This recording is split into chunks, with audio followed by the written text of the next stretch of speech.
everybody, welcome back. My name is Abby. I'm with Fitness is Medicine. I hope you're enjoying your summer. We're going to start off today with some push-ups. It's been a couple weeks since we've done any push-ups. So remember, there's lots of ways to ease into these. You can start at a countertop. You can use a chair that's maybe pushed up against a counter or a wall, or a bench is a good way to kind of level down into the push-ups. You can also do them on your knees. Or you can do a full push-up. So wherever you are in those levels, go ahead and do them. You can even do them against a wall, but then it gets kind of hard with your head. I prefer like a countertop, like your kitchen counter or like a treadmill or something.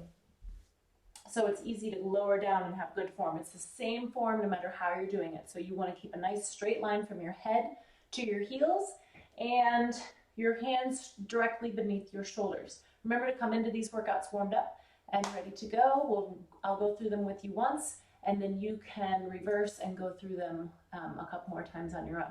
Okay, let's get started with some push-ups. So, hands directly beneath my shoulders, a straight line from the top of my head through my heels down to keep breathing all the way through. Never hold your breath. 5, 6, 7, 8, 9, and 10. There's no wrong way to breathe. Lots of people have, it's easier to breathe on the exertion part, but if you're having a trouble kind of regulating it, just make sure you're breathing in a rhythm. So you can breathe on the way down in and then breathe out when you press up, or vice versa. It doesn't matter as long as you're not holding that breath. Okay, next we're going to grab a weight. We're going to do some squat pulses, and I'm just going to use this gallon jug. Now, you can use any type of weight. You can use a kettlebell, you can use a dumbbell, you can use a bucket with rocks in it, I don't care, but just a little weight. And so I like to use different objects around the house sometimes because not everybody has weights sitting around the house. So I'm just going to hold this right at my chest. I want you to get down into a nice squat where you're sitting back. So you really want to sit your hips back. You want your weight in your heels. We're going to get down into your squat here, chest up. You're looking with your eyes across the room, and we're just going to pulse. So we're going to do 15 pulses. So 1, 2. So I'm not going very far, but as I pulse up, I'm squeezing my glutes. 5, 6, 7, 8, 9, 10. Make sure your knees are not collapsing towards each other. 14, 15. Good. So if you watch yourself in a mirror, or you can even, get down into that squat and look, make sure that your knees are not caving in towards each other. So you really want to keep them in line, keep them right over those ankles. Okay, great. Now I'm going to have you grab another weight. You can even use that gallon jug or one dumbbell. We're going to do a triceps exercise on the floor. I'm going to lower that down a little. So we're going to use one weight. So we're going to start on your back with your feet on the floor. And we're going to go up into a bridge. So first I'm going to show you what we're going to do with the triceps. This is going to be straight over your head like this, and you just slowly lower the weight down towards your forehead. These are lovingly called skull crushers.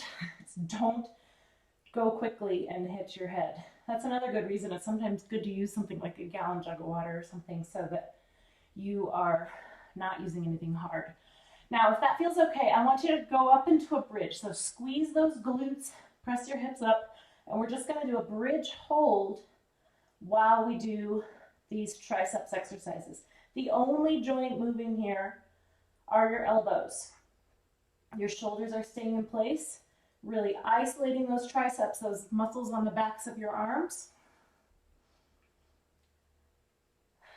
Really squeeze those glutes. Your weight is in the heels of your feet. Again, keep breathing. We're going to do one more. All right, good. Lower down and lower the weight. Good. So skull crushers with a bridge hold. Okay, now we're going to stand back up, but if you have a band to put around your ankles, why don't you do that before you stand up? And always make sure after you're lying on your back or you're doing anything on the floor that you stand up slowly. If this is going to be challenging for you to stand up with a band around your ankles, stand up and then sit in a chair and then put the band around your ankles. You have to kind of know your comfort level in standing up with a band, constricting your movement. Okay, we're going to do side stepping. So if you don't have a band that you can put around your ankles, you can put one under your feet and just hold it. There we go. You put it under your feet and then hold it. I've demonstrated this in the past, and you can take some side steps. So we're going to go side stepping. We're going to do some lateral movement, really focusing on your glutes. The important thing here is that you keep your toes straight forward. Now we're going to get them a little ways apart. We're about shoulder width apart. Your hips are back in a good athletic stance. Your knees are bent. Your core is engaged. And we're going to take side steps. So we're going to go mini steps, keeping those toes forward. Don't let this toe creep out to the side. It wants to. Our quads and our hip flexors kind of want to take over here, but we really want to isolate your glutes. So just kind of baby steps, keeping tension on the band around your ankles. So we're going to go back. 2, 3, 4, 5, 6, 7. Don't slide your feet. 10. Good. So you're picking them up each time. No sliding. You're really controlling that movement and using baby steps, keeping those toes facing straight forward. Sometimes I even tell people to turn them in just a little bit if they're really struggling with wanting to pull out. So like I said, if you don't have a band, you can wrap a band around your ankles or around the bottoms of your feet and then pull out like that. Okay, we're going to lower back down to the floor. Back in the same position where we started your bridges. So on your back, feet flat on the floor. And we're going to do penguin abs. So you want to think about flattening your back to the floor before we start. And then we're going to lift your shoulder blades up off the floor and then reach side to side towards your heels. Keep breathing. Think about lifting your chest towards the ceiling and keeping your head from doing this. We don't want to crunch forward and constrict your neck here. We want to think about lifting your chest like there's a rope lifting you towards the ceiling. So lift up.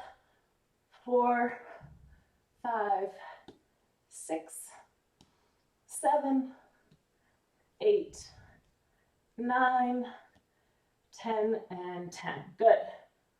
And then if you want to give it a good stretch, you can just lie down on the ground and stretch out those abs. And then with that one, of course, you can always do more than 10. If you're having trouble with your neck, one little trick is to put your tongue on the roof of your mouth. But really focus on keeping everything in line, kind of keeping your chin tucked, not crunching way forward like that with those. Okay, we're going to stand up one more time. So remember to stand up slowly so you don't get lightheaded. One knee up and then press straight up. We're going to end with a balance exercise. So I'm going to have you do an airplane hold and with some side-to-side motions. So always do balance exercises maybe next to a countertop or something sturdy where you can grab on if you do lose your balance. The kitchen counter is always a great place. So an airplane, I'm going to have you stand on one foot and then tilt forward. So you're tilting at the hips. I'll lift my shirt here so you can see I'm keeping this part all the way in line. I'm just tipping at the hips on this side. So we're going to tilt forward into an airplane, and then I want you to move side to side. So we're going to hold this for about 30 seconds. Oops.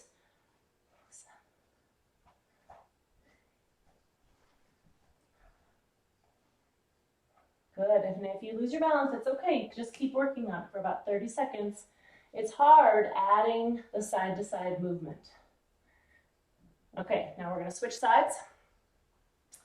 So stand up nice and tall. It's easy with balance exercises to kind of crunch forward and want to look down at your feet and kind of get all in here. So really focus on pulling back, pulling those shoulders back. tucking your chin nice and tall, lean forward, and then side to side. If the side to side movement is just way too much, just hold the airplane. So if you're here and it's feeling like you want a little more challenge, then try the side to side. But if that's way too much, then just hold the airplane, because those oscillations do make a big difference when you're trying to hold that, and that's the point. But if it's too much, then just hold the plane airplane. Remember, you're tipped at the hips, your chin stays tucked, your shoulders are staying back, nothing here. Keep everything open, keep breathing. And good, you're getting some good hamstring work on that one as well, and hip stabilization. Okay, remember now you can go do some more cardio, come back, do this again, do 5 more minutes of cardio, come back, do this a third time, and then follow with a really good stretch session at the end, stretching all those major muscle groups and any that you may need to work on specifically. Okay, thank you everybody. Let me know if you have any questions and have a wonderful day. See you next time.